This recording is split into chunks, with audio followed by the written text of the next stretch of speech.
ఈ సంక్రాంతికి చివరిగా వచ్చిన మూవీ ఇది. చివరిగా రిలీజ్ అయినా సరే ప్రమోషన్స్‌లో మాత్రం మిగతా సినిమాలతో పోలిస్తే ఇదే ఫస్ట్ ప్లేస్‌లో ఉంటుంది. ఈ మూవీ టీమ్ ఎంతలా ప్రమోషన్స్ చేశారంటే, ఇక వద్దురా బాబు వదిలేయండి, ఖచ్చితంగా సినిమా చూస్తాం, మీ ప్రమోషన్స్ చూడలేకపోతున్నాం అంటూ ప్రేక్షకులు కామెంట్స్ పెట్టేదాకా వచ్చింది పరిస్థితి. అయితే ప్రమోషన్స్ కానీ, ట్రైలర్ కట్స్ కానీ, టీజర్ కట్స్ కానీ అనిల్ రావిపూడి తన స్టైల్ అండ్ మార్క్ యూజ్ చేస్తారు.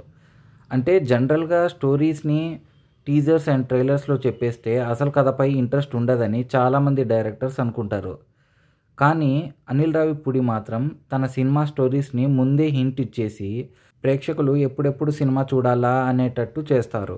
ఇక రివ్యూలోకి వెళ్ళిపోతే, ఫస్ట్ హాఫ్లో సత్య ఆకెళ్ళ క్యారెక్టర్ కిడ్నాప్ డ్రామాతో స్టోరీ స్టార్ట్ అయ్యి రెస్క్యూ ఆపరేషన్ పేరుతో ఫస్ట్ 15 మినిట్స్లోనే అసలు కథలోకి తీసుకెళ్ళిపోతారు. తర్వాత హీరో ఫ్యామిలీ కథ రివీల్ అవ్వడం, భార్యపై తను చూపించే ప్రేమ, పిల్లలతో కలిసి చేసే అల్లరి, ఇంట్లో మామ నుంచి తనకు ఎదురయ్యే సరదా సమస్యలతో కథంతా చాలా ఎంటర్టైనింగ్గా ఉంటుంది. ఇందులో ఒక బుడ్డోడు కూడా ఉన్నాడు. ఆ బుడ్డోడి కామెడీ ట్రాక్ అయితే చాలా బాగుంటుంది.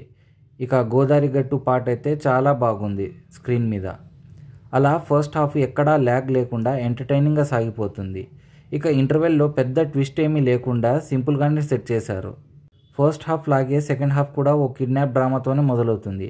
కానీ కొద్దిగా స్క్రీన్ ప్లే ల్యాగ్గా అనిపించింది. నిజానికి సెకండ్ హాఫ్లో బలమైన సీన్స్ పెద్దగా ఏమీ కనిపించవు.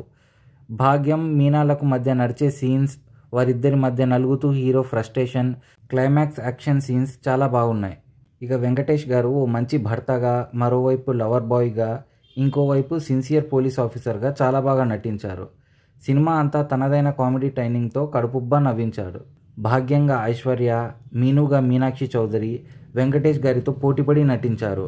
ఇక వీళ్ళ ముగ్గురి కామెడీ టైమింగ్ అయితే సినిమాకి పెద్ద హైలైట్. వీరందరితో పాటు ముఖ్యంగా మాట్లాడుకోవాల్సింది బుల్లిరాజు క్యారెక్టర్. ఈ క్యారెక్టర్లో ఓ బుడ్డోడు జీవించేశాడు. ఇంతమంది ఆర్టిస్ట్ ఉన్నా తనదైన కామెడీ టైమింగ్తో అదరగొట్టాడు. ఫస్ట్ హాఫ్ ఫుల్ ఎంటర్టైనింగ్గా సాగడానికి ఈ క్యారెక్టర్ కూడా ఓ పెద్ద అట్రాక్షన్ అని చెప్పాలి. ఇక మ్యూజిక్ డైరెక్టర్ బీమ్స్ ఇచ్చిన మ్యూజిక్ సినిమాకి హైలైట్. ప్రతి పాట స్క్రీన్ మీద చాలా బాగుంది. సినిమాటోగ్రఫీ కూడా బాగుంది. ఇక ఎడిటింగ్ పర్వాలేదనిపించింది. ఇక ప్రొడక్షన్ వాల్యూస్ కూడా సినిమాకు తగ్గట్టుగా బాగున్నాయి. ఓవరాల్గా ఈ సంక్రాంతికి ఈ cinema out and out entertaining movie.